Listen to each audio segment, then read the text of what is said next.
Bueno, la exposición Xiamen, Bangkok, Ámsterdam es una exposición del artista fotógrafo Gerald van der Kap y más particularmente es la colección de Han Neefkens. Entonces es una parte de la obra de un artista a través de la colección de Han Neefkens, que es un coleccionista que vive por Barcelona. Entonces Gerald van der Kap se interesa a la juventud, a la vida cotidiana y a las cuestiones que son relacionadas a la periodo de nuestra vida que pasamos de niño hacia adulto.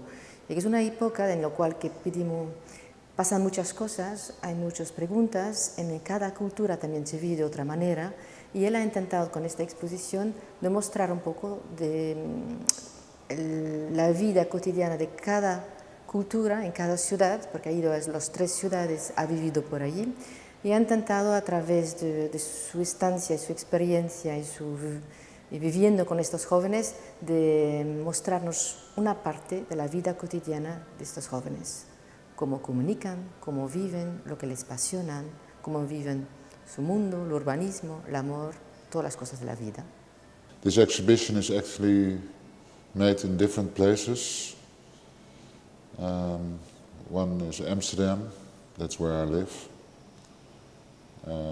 One is in Bangkok, where I was for a special project about HIV and the stigma surrounding that, to lift it.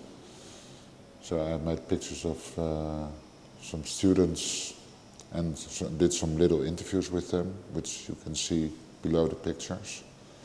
And one was made more than 10 years ago in China, in the south of China, in Shanghai and Xiamen, and which is also about a fiction story, and with interviews and SMS texts and videos. It's always different media, but it starts with photography.